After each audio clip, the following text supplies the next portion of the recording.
자, 우리 옆에 분들하고 또 우리 가족들과 함께 온라인으로 예배하는 성도님들은 우리 가족들과 함께 서로 인사하겠습니다. 우리 함께 힘내십시다. 우리 함께 힘내십시다. 우리 함께 힘내십시다. 명절 잘 보내셨죠?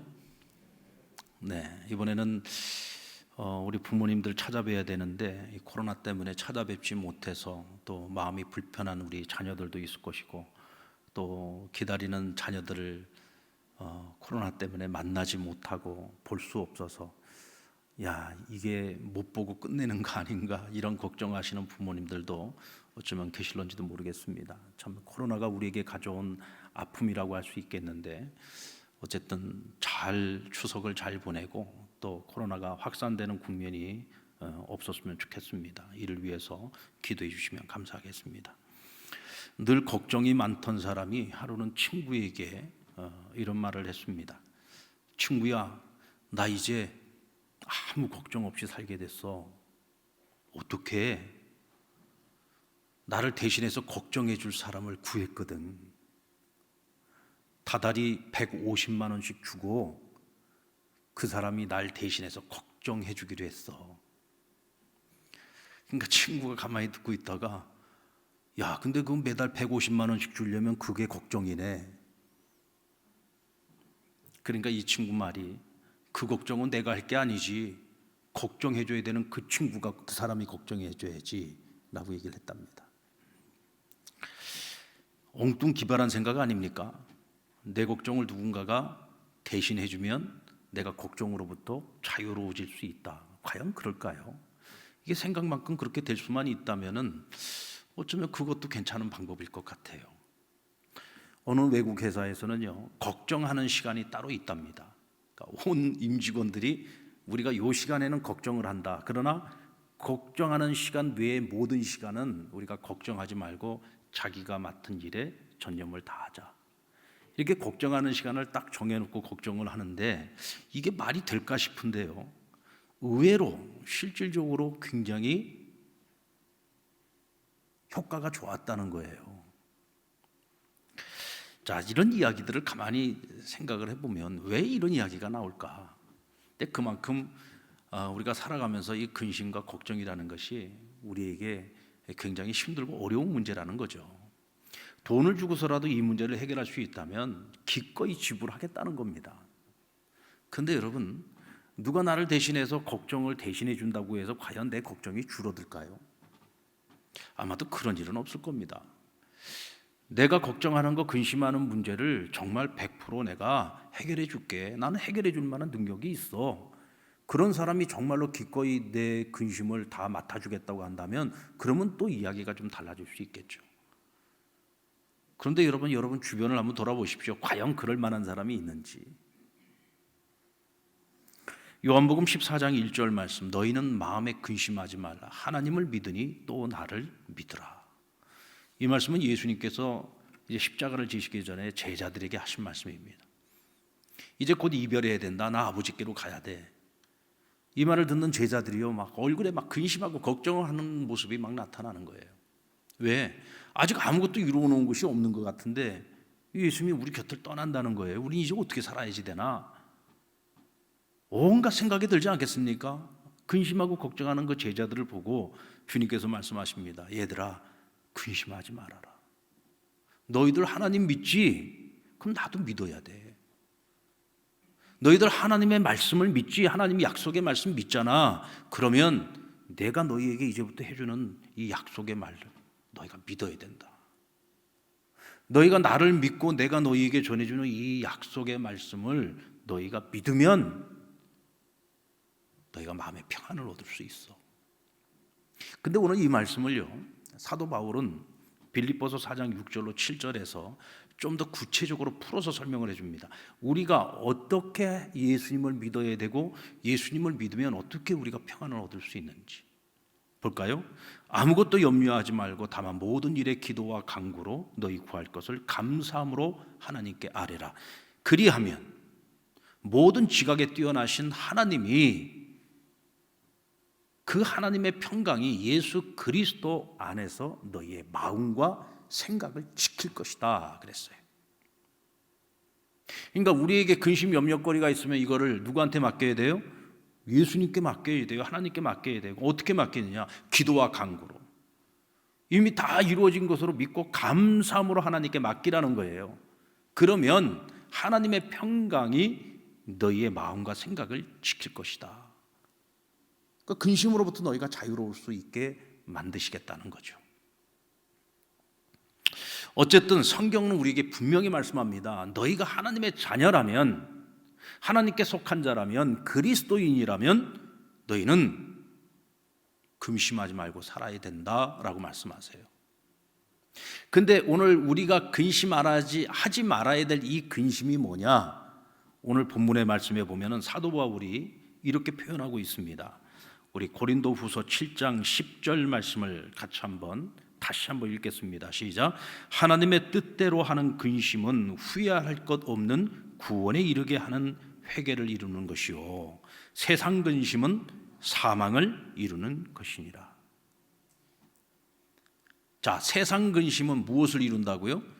사망을 이룬답니다. 오늘 우리가 하지 말아야 되는 근심이 뭐냐면 바로 세상 근심을 말하고 있는 거예요. 세상 근심을 하지 마라. 결국 세상 근심이 너희에게 가져오는 것은 사망이다. 왜 스스로 사망의 길로 가려고 하느냐? 그러니 세상 근심하지 마라. 그러면 이 세상 근심이라는 게 뭡니까? 예수님께서는 이것을 이렇게 꼭 집어서 설명해 주셨어요. 마태복음 6장 25절. 그러므로 내가 너희에게 이르노니 목숨을 위하여 무엇을 먹을까, 무엇을 마실까, 몸을 위하여 무엇을 입을까, 무엇하지 말라? 염려하지 말아라 라고 말씀하셨어요. 무엇을 염려하지 말라고요? 무엇을 먹을까, 입을까, 무엇을 쓸까? 이것을 한마디로 말하면 뭡니까? 먹고 사는 거예요. 결국은 세상의 염려, 세상의 근심이라고 하는 것은 전부 다 뭐냐? 먹고 사는 것과 다 관련이 있다는 겁니다. 먹고 사는 문제. 하나님의 자녀인 너희가 왜 이 먹고 사는 문제 가지고서 그렇게 근심을 하느냐? 그 이유를 30절에 보면 이렇게 설명하고 있어요. 너희가 믿음이 부족하기 때문이다 라고 말씀합니다.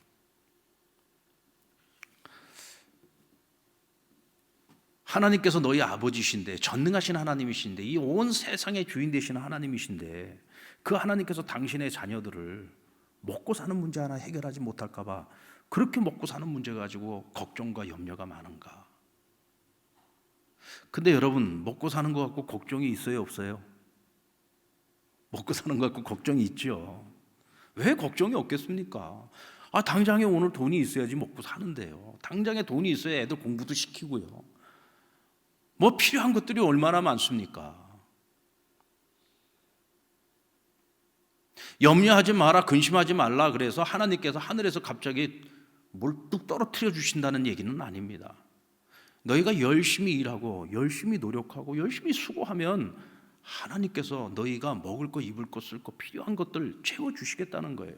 그러니까 미리 염려하지 말라는 얘기입니다. 여러분 꼭 기억합시다.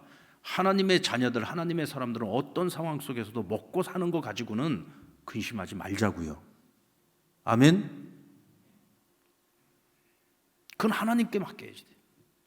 그리고 나는 내가 해야 할 일을 하면 됩니다. 열심히 노력하고 애쓰고 수고하면 하나님이 손에 수고해 먹을 것을 주십니다.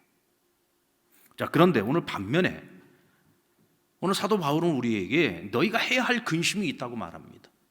그리스도인이라면 마땅히 해야 하는 근심이 있다. 그것이 뭐냐? 오늘 고린도후서 7장 10절에 뭐라고 했어요?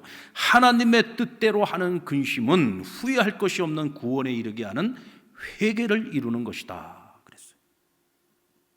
그러니까 우리가 해야 하는 근심이 뭐라고요? 하나님의 뜻대로 하는 근심이다. 근데 여기서 하나님의 뜻대로 하는 근심을요, 쉬운 성경에서는 보니까 이렇게 설명을 했더라고요. 하나님의 뜻에 맞는 슬픔이다. 하나님의 뜻에 맞는 슬픔. 하나님의 말씀에 비추어 볼 때, 또 내가 기도하는 가운데 누군가의 충고를 통해서, 어떤 사건을 통해서 내가 믿는 사람으로 하나님의 자녀로서 내가 지금 이렇게 살면 안 되지, 여전히 내가 하나님 앞에 온전하게 성숙하게 살아가지 못하는 내 모습을 보면서 하나님의 자녀라면, 성도라면 마땅히 슬픔이 있어야 된다는 거예요. 슬픔이 있어야 된다는 거예요. 내 멋대로 살아가고 하나님께 늘 근심거리밖에 되지 않는 삶을 살아가면서도 나 자신을 보고 그런 내 모습을 보면서 전혀 슬픔이 없이 살아간다면 그는 우리가 마땅히 살아가지 못하고 있다는 거죠.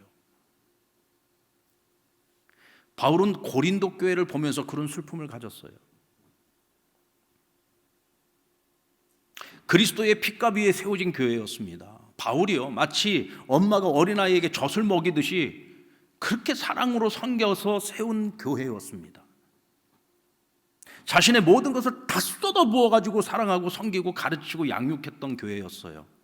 그런데 그 교회를 떠나 있는 동안에 그 교회로부터 들려오는 소문이 이 교회가 날마다 싸운다는 거예요. 날마다 분쟁하고 있다는 거예요.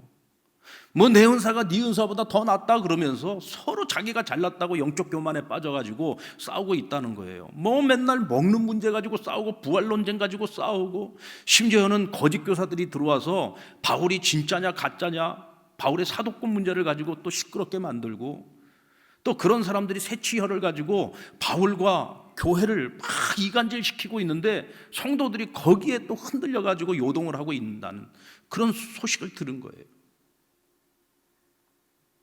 그래서 그들에게 교훈과 책망이 있는 서신을 써서 보냈습니다. 그런데도 도무지 이 편지를 받아본 교인들이 변하지를 않아, 교회가. 그래서 심지어 자기가 직접 찾아가기도 했어요. 그런데 그곳을 찾아갔다가 교인들에게 바울이 상처만 잔뜩 받고 돌아옵니다. 그래서 다시 그들에게 눈물의 편지를 쓰게 된 거예요. 혹독한 편지를 쓰게 된 겁니다. 그래서 그 편지를 다시 그들에게 보냈는데, 보내놓고서도 마음이 너무 아픈 거예요. 혹시라도 내가 이 편지를 보내서 그들이 근심케 되면 어떻게 하나. 그래서 그들에게 편지를 보낸 것을 후회하기까지 합니다. 근데 편지를 들고 갔던 디도가 한참 만에 돌아와서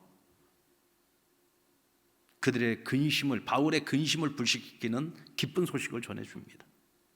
이 편지를 받아본 고린도 교회 교인들이 회개하기 시작했다는 거예요. 자신들의 잘못된 것을 바로 잡기 시작했다는 거예요. 그들이 다시금 겸손히 서로를 섬기고 겸손히 하나님 몸된 교회를 섬기고 하나님 나라를 섬기기 시작했다는 거예요. 그 보고를 듣고 바울이 얼마나 기뻐했는지. 그래서 내가 그들을 위한 근심은 잠깐이었지만 그러나 그 근심의 결과가 하나님의 위로와 하나님의 기쁨으로 내게 주어졌다고 하나님께 감사하는 내용이 오늘 본문의 내용입니다. 자, 우리는 여기서요, 두 가지 근심을 발견하게 됩니다. 하나는 회개와 구원에 이르게 하는 근심이고, 다른 하나는 온전치 못한 그리스도인들을 바라보는 하나님의 근심이에요. 고린도 교회는 바울의 편지를 받고 나서 근심에 빠졌습니다. 왜요? 바울의 편지 속에 자신들의 허물이 다 드러났거든요. 근심에 빠졌어요.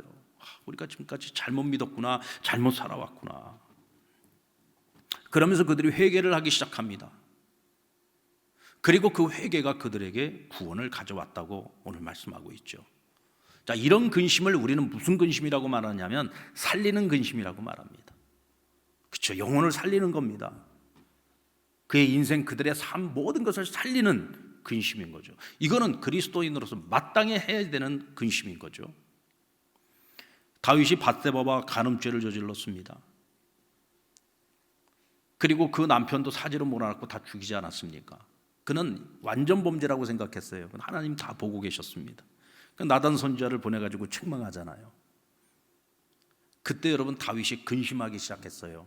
근데 이 다윗의 근심은요, 단지 그냥 머리 좀 아프고 지나가는 그런 근심이 아니에요. 그냥 아스피린 하나 먹어갖고 해결되는 그런 근심거리가 아니었어요. 어떤 근심이냐면 가슴을 후벼 파요. 그 고통이 배창자가 찢어지는 것 같은 그런 아픔을 겪는 그런 근심이었어요. 왜? 내가 저지른 죄가 얼마나 흉악한지를 깨달은 거예요. 죽음 마땅한 죄라는 것을 깨달은 겁니다. 이거는 정말 하나님 앞에서도 용서받을 수 없는 죄라는 것을 그가 깨달은 거예요. 그래서 시편 51편을 보면은요, 처음부터 끝까지 전부 하나님 앞에 절절히 회개하는 내용으로 가득 차 있습니다. 진심으로 회개하고 있는 겁니다. 근데 그 기도가 하나님께 감동을 드렸어요. 그래서 도저히 용서받을 수 없는 죄인데도 하나님께서 그의 회개를 받으시고 그를 용서해 주셨죠. 만약 다윗에게 그런 근심이 없었다면 그는 어쩌면 하나님께 버림받고 말았을 겁니다. 바로 그 근심이 있었기 때문에, 하나님의 뜻대로 하는 그 근심이 있어서 그가 회개하고 구원을 얻을 수 있었다는 얘기죠. 오늘 우리에게도 이런 근심이 필요합니다. 우리가 하나님 말씀을 묵상하고 하나님 말씀을 듣는 중에 어떤 하나님이 깨달음을 주십니까? 기도하는 중에 하나님 깨달음을 주십니까?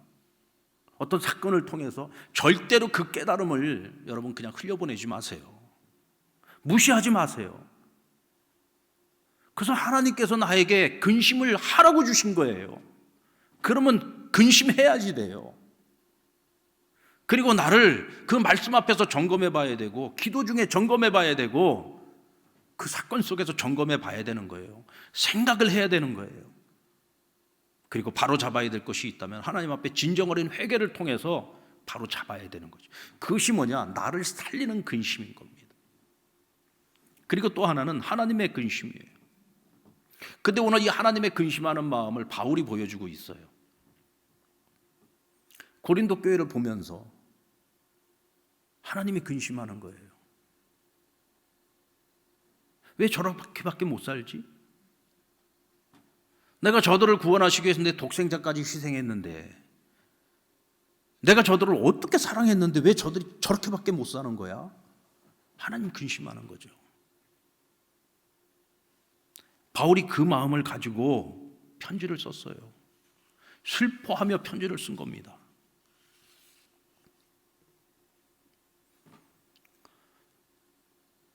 그리고 편지를 보내놓고서도 혹시라도 그들이 또 근심할까, 그걸 또 걱정을 해요. 이게 여러분 하나님 마음이에요. 회초리를 들었지만 맞을 때마다 아이가 아파하는 그 모습을 보면서 괴로워하는, 마음 아파하는 아비의 심정을 가지고 하나님께서도 그 마음으로 근심하시는 거예요. 여러분, 금년 한 해 지금 우리가 코로나 팬데믹 때문에 많이 어렵고 힘들어요. 교회들도 어렵고 힘듭니다. 목회자들은 대체 뭘 갖고 근심을 할까요? 세상에서는 뭐라고 얘기하냐면, 왜 목사들이 저렇게 비대면으로 예배를 하라고 하는데도 저렇게 대면 예배를 드리려고 난리를 치느냐? 그게 뭐 헌금이 줄기 때문이다. 참 신앙 없는 사람들은요 무식해요. 이게 사람들이 영적으로 바로 서 있지 않으면 눈에 보는 대로 얘기를 하는 거예요. 자기들 수준에서 얘기를 하는 거예요.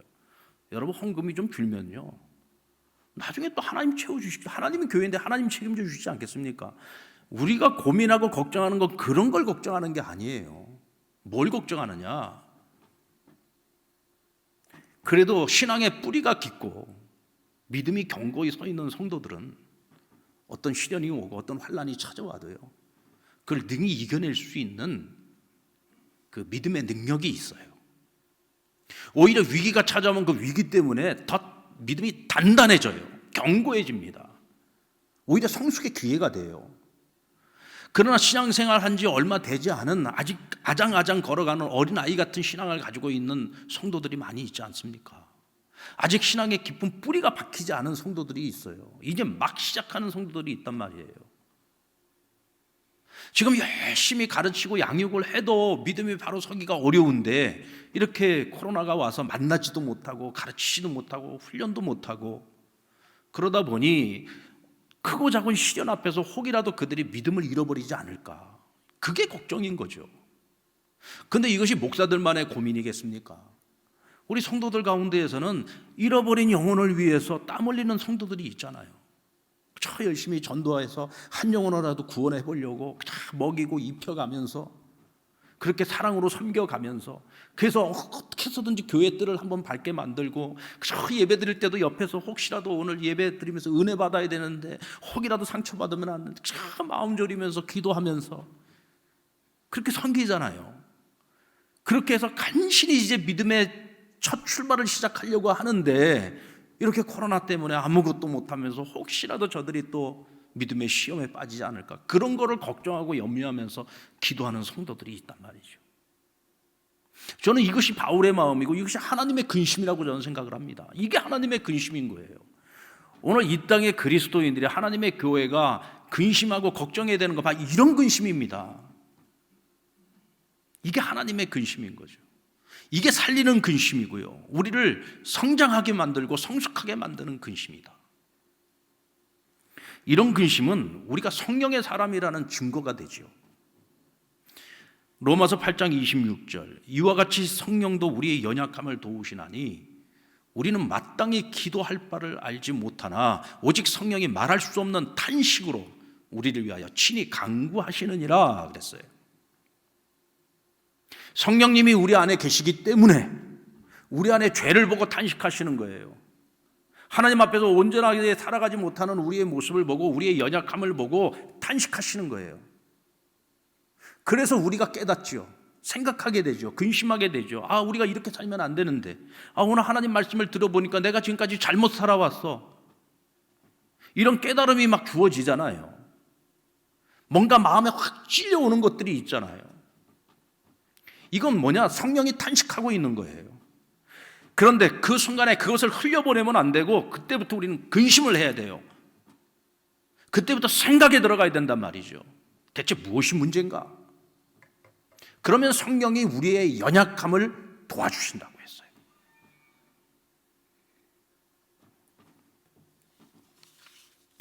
요한복음 14장 26절 말씀, 보혜사 곧 아버지께서 내 이름으로 보내실 성령, 그가 너희에게 모든 것을 가르치고 내가 너희에게 말한 모든 것을 기억나게 할 것이다, 생각나게 할 것이다 그랬어요. 우리 안에 계신 성령님이 하시는 역할이 뭐냐? 가르치고 생각나게 하는 거예요. 이 모든 것이 다 성령의 감동이죠. 성령의 감동. 오늘 이 시대를 살아가는 우리 그리스도인들은요, 이 성령의 감동에 민감해야 돼요. 자, 오늘 하나님의 뜻대로 하는 이 근심의 결과를 한번 볼까요? 고린도후서 7장 11절입니다. 제가 쉬운 성경으로 한번 적어봤는데 같이 한번 읽어보겠습니다. 시작. 하나님의 뜻에 맞는 슬픔이 여러분에게 어떤 결과를 가져다 주었는지 보시겠습니까? 여러분은 더 진지해졌고 자신의 무죄를 더 증명하게 되었고 어떤 것에 대해 더욱 분노를 느끼게 되었으며 경각심을 갖게 되었습니다. 또 간절히 바라게 되고 관심을 갖게 되고 잘못을 저지른 사람들을 벌하게 되었습니다. 여러분은 모든 점에 있어 이 문제와 관련하여 무지라는 것을 보여주었습니다. 자, 이 말을 제가 좀 더 쉽게 우리에게 한번 적용을 해보겠습니다. 한번 여러분에게 묻겠습니다. 여러분들 안에 나의 신앙의 성장과 성숙에 대한 관심이 있습니까? 적어도 오늘보다 내일 나의 믿음이 더 성숙해지기를 원하고 하나님께 기쁨이 되기를 원하고 그리스도의 형상을 닮아가기를 원하는 그런 마음들이 여러분 안에 있습니까? 먹고 사는 문제보다도 그것이 더 중요하다는 생각을 여러분들이 가지고 있느냐 말이죠. 때로는 그렇지 못하고 내가 너무 세상적으로만 앞서가고 있는 것 같아요. 그러면서 아, 내가 지금 뭔가 잘못하고 있는 것 같아. 내가 지금 우선순위가 바뀐 것 같아. 혹시 여러분 그런 생각들이 어느 날 내 마음속에 밀려오고 내가 그때부터 근심하기 시작했습니까? 그것은요, 성령이 주시는 마음이에요. 이럴 때 우리는 모든 걸 스톱하고 근심하고 그러면서 회개의 기회로 삼을 수 있어야 돼요. 그래야 우리가 구원의 자리로 나갈 수 있는 거죠. 이를 위해서 우리에게 필요한 것이 뭐냐? 성령에 민감한 거예요. 여러분, 초대교회 아나니와 삽비라라고 하는 부부가 있었는데 그들은 자신들의 밭을 팔아서 교회 앞에 헌금으로 내놨어요. 근데 베드로 사도가 묻습니다. 이게 전부냐? 하고 물었어요. 그랬더니 이들 부부가 각각 대답하기를 전부래요. 근데 사실이 아니거든요. 막상 헌금을 하기 위해서 밭을 팔았는데 이 밭의 값이 자기가 원래 생각했던 것보다 훨씬 더 비싸게 받은 거야. 그러니까 갑자기 욕심이 생겼어요. 어떻게 이걸 다 바쳐? 그래가지고는 그 중에 일부는 자기를 위해서 취하고 나머지를 드린 거예요. 성령의 감동을 따라 베드로가 물은 거죠. 이게 전부냐? 그런데 성경을 잘 보세요. 이 부부가요, 조금도 근심하는 모습이 나오질 않아요. 전혀 머뭇거리지도 않아요. 너무나도 당당하게 전부입니다 라고 얘기를 한 거예요. 그러자 베드로가 뭐라고 말합니까? 너는 지금 사람을 속인 것이 아니라 성령을 속인 것이다. 그래 이 부부는 하나님께 드리고도 죽음으로 죄값을 치렀어요.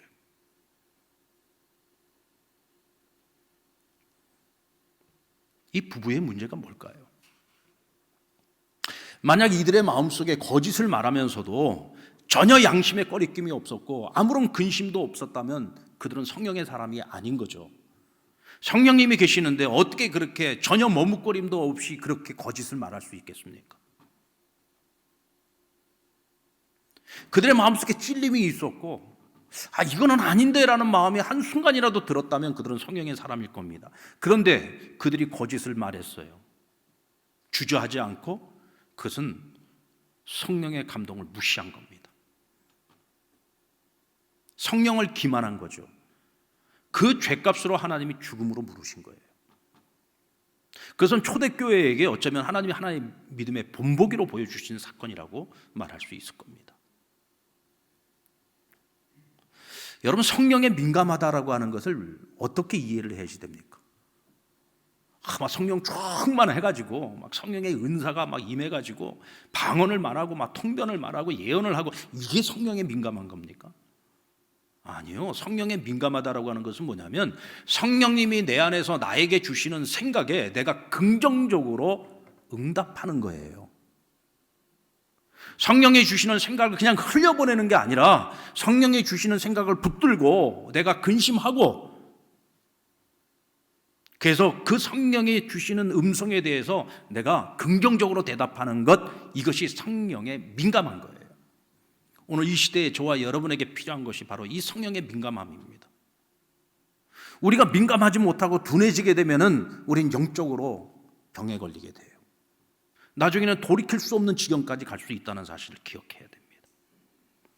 결국 하나님이 주시는 근심은 우리가 스스로 만든 하나님에 대한 규칙을 내려놓게 만듭니다.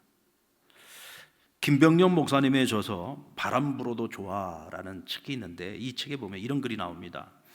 하나님이 가시였다. 찌르는 가시.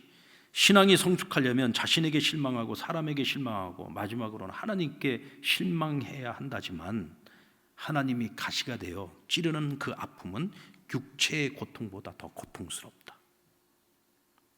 보통 우리는 하나님 그러면 사랑의 하나님, 자비로우신 하나님, 우리 지난주에 배웠던 것처럼 피난처가 되신 하나님, 정말 내가 보고만 싶은 하나님, 그렇죠?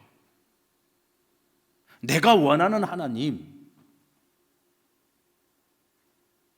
그래서 우리는 늘 하나님, 좋으신 하나님만 생각하잖아요.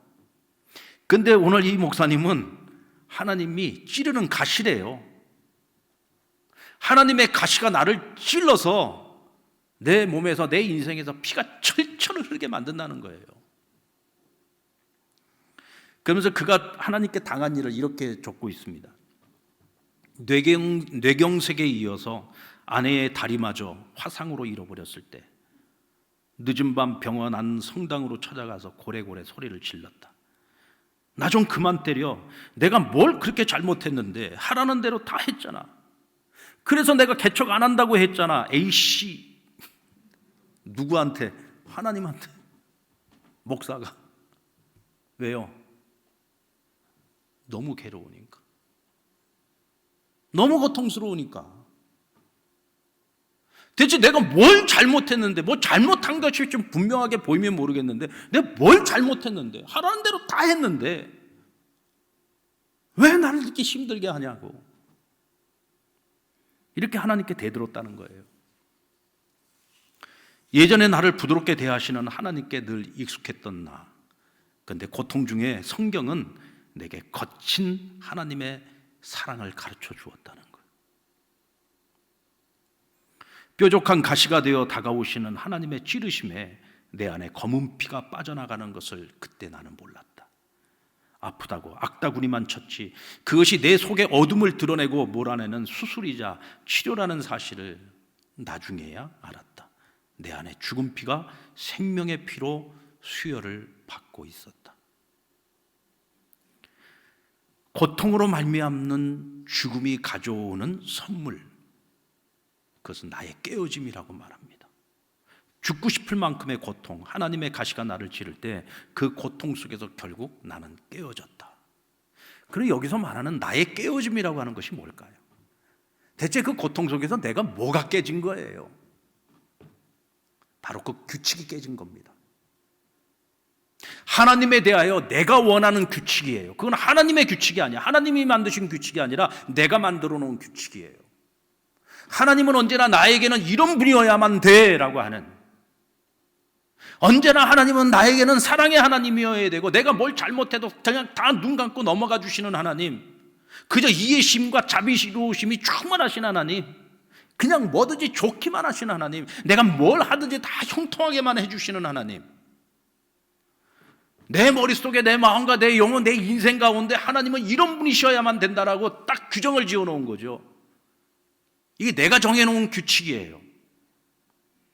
근데 하나님께서는 그 찌르는 가시가 되어서 우리에게 고통을 주시고 아픔을 주시면서 그 모든 것들을 다 깨트려 버리신다는, 그 규칙을 깨트려 버린다는 거예요. 그래야 우리가 진정으로 하나님 되신 하나님을 만나는 거예요. 내가 만들어 놓은 하나님이 아니라 스스로 계신 하나님을 우리가 비로소 제대로 알게 되고 제대로 만나게 되고, 그 하나님을 내 인생의 주인으로 삼아서 어떤 상황 속에서도 하나님 앞에 순종하는 길을 걸어갈 수 있다는 거죠. 어떤 분이 그러더라고요. 목사님, 저는 세상에서 제가 제일 건강하다고 생각했어요. 사람이 뭐든지 노력해서 이루지 못할 것이 없다고 생각했습니다. 저는 세상에서 돈 버는 것처럼 쉬운 일이 없다고 생각하면서 살았던 사람입니다. 그런데 어느 날 건강을 잃었습니다. 내가 지금껏 쌓아놓은 거, 벌어놓은 거 다 잃어버렸습니다. 이제는 저 얼마 몇 푼 되지도 않는 돈이라도 벌어보려고 그렇게 애를 쓰는데도 내 마음대로 되는 게 하나도 없더라고요. 그래서 그때부터 하나님 원망하기 시작했대요. 뭐라고 원망했느냐? 하나님, 왜 나를 이렇게 혹독하게 다루는 겁니까? 내가 뭘 그렇게 잘못했다고요? 나는 남들처럼 욕심 부려서 하나님 앞에 내가 하는 일들 다 잘되게 해달라고 하나님 앞에 내가 기도한 적도 없습니다. 내가 하는 일 다 형통하게 해달라고, 내가 하는 사업이 잘되게 해달라고 내가 하나님 앞에 그렇게 욕심 부리면서 기도해 본 적도 없습니다. 난 정말 열심히 살았습니다. 누구보다 열심히 살았습니다. 그런 나에게 왜 이런 혹독한 고난과 징벌을 내리시느냐고 막 하나님께 따졌다는 거예요. 근데 어느 순간에 하나님의 음성이 들려오더랍니다. 그래서 내가 너가 쌓은 모든 성을 내가 다 무너뜨렸다. 너는 네가 하면 뭐든지 다 된다고 생각했잖아. 너는 그 생각을 내려놔야 너가 진정으로 나를 만날 수 있는 거야. 너가 무엇을 하면서 나에게 진정으로 큰 일이든 작은 일이든 나에게 구해본 적이 있어? 그건 너가 나를 인정하지 않았기 때문이야. 스스로 자기 의의를 쌓은 거죠. 그러니까 하나님 앞에 내가 뭘 잘못했냐고 따지고 있는 거예요. 왜? 나는 의로운데, 난 누구보다 열심히 살았는데, 최선을 다했는데, 남들처럼 그렇게 욕심부리면서 하나님께 이거 달라 저거 달라 날마다 하나님께 보채기만 했던 것도 아닌데 왜 나한테 이럴 수 있느냐고. 근데 그 속에 뭐가 있냐? 자기 의의로 똘똘 뭉쳐 있는 거예요. 그 자기 의의가 박살나지 않고서는요, 이 사람 하나님 만날 수 없었던 거예요. 그러면서 그가 마지막으로 남긴 말이 뭔지 아십니까? 우리가 하나님을 제대로 만나려면, 하나님을 제대로 알려면 하나님 앞에 한번 되게 당해봐야 한다고. 자기가 당해보고 한 거거든. 우리는 때로 고난이나 환난을 통해서 하나님의 가시에 찔리게 됩니다. 그 아픔 때문에 탄식도 하지요. 따지기도 합니다. 그러나 그 시간이 지나고 나면 우리가 반드시 해야 되는 것이 바로 근심이에요. 하나님의 뜻대로 하는 근심. 왜 하나님이 갑자기 돌변하셨을까? 내가 뭘 그렇게 잘못했을까? 내 문제가 뭔가? 대체 하나님께서 원하시는 것이 무엇인가? 좀 이런 근심을 한번 해봐야죠.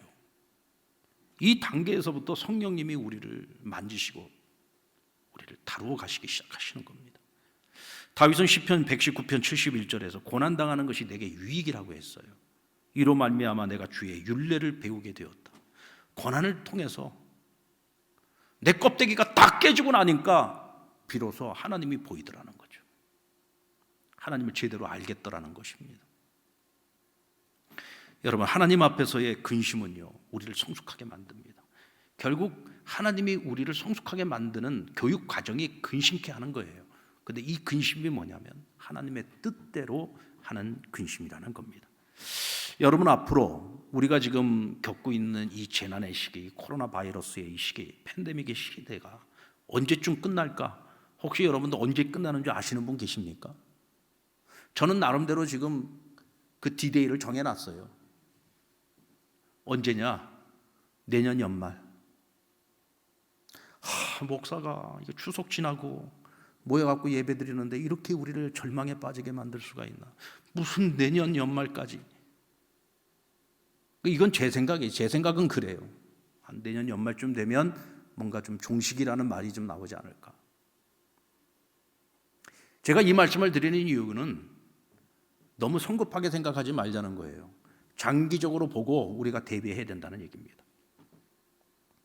근데 여기서 중요한 것은 이 팬데믹의 기간이, 이 재난의 이 시기가 얼마만큼 오래 가느냐, 이게 중요한 게 아니라 이 시기를 우리가 어떻게 살 것이냐가 중요하다는 거예요. 지금은 우리가 버티고 견디는 시기지 지금 우리는 뭘 할 수 있는 시대가 아니에요. 버티고 견뎌야지 되는데 이 버티고 견디는 시간이 끝나고 나면 그 시대를 우리가 포스트 코로나라고 얘기하지 않습니까? 그래서 우리가 포스트 코로나를 알고 그때를 우리가 대비하고 준비하자라는 얘기를 합니다. 지식적으로 우리가 다 아는데 지금 우리가 뭘 해야 될지를 몰라요. 근데 오늘 성경이 우리에게 분명히 말씀해 주고 있습니다. 지금 포스트 코로나를 앞두고 있는 이 재난의 시기에 우리가 지금 해야 할 일이 뭐냐? 세상 근심을 내려놓고, 세상 근심은 하나님께 맡기고 지금 현재 내가 할 수 있는 일만 최선을 다하시면 돼요. 그리고 우리가 정말 적극적으로 해야 되는 것이 뭐냐? 바로 하나님의 뜻대로 하는 근심을 지금 우리가 해야지 된다는 거예요. 그동안에는 우리가 정신없이 바쁘게 살아오느라고 우리 자신 점검해 볼 시간이 없었어요. 우리가 하나님 앞에 영적으로 바로 서 있는지를 돌아볼 수 있는 시간도 없었어요. 그냥 정신없이 살다 보니까. 그러나 지금은 정신을 차릴 수 있는 기회가 온 거예요. 생각할 수 있는 여유가 생겼어요.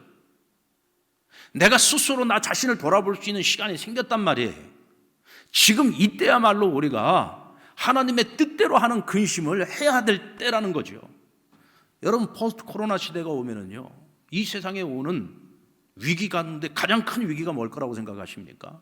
저는 그 영적인 위기라고 생각합니다. 엄청난 영적 위기가 올 거예요.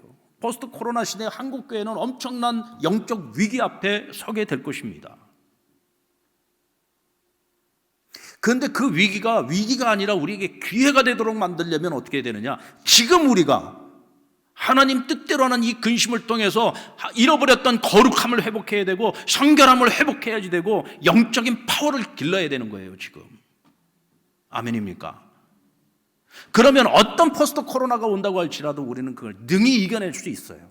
영적으로도 이겨낼 수 있고요. 경제생활 모든 분야에서 우리가 하나님 주시는 지혜를 가지고 이겨낼 수 있어요. 그런데 지금 우리가 세상 근심에 빠져가지고 헤어나오지 못하면은 우리는 포스트 코로나 시대에 아무것도 할 수 없는 존재가 될 거예요. 완전히 뒤처지게 될 겁니다. 성도님들 꼭 기억하십시오. 이 재난의 시기에 우리가 지금 무엇을 해야지 되는가? 대체 무엇을 근심해야지 되는가? 세상 근심 내려놓으세요. 지금은 하나님의 뜻에 합당한 근심을 해야지 됩니다. 그러면 분명 바울과 고린도 교회에게 그 근심의 결과 하나님의 위로와 기쁨이 찾아왔던 것처럼 분명 이 땅의 교회와 성도들의 삶 속에 그 어떤 시대가 온다고 할지라도 근심이 바뀌어서 하나님의 위로와 기쁨으로 바뀌게 될 줄로 믿습니다. 아멘.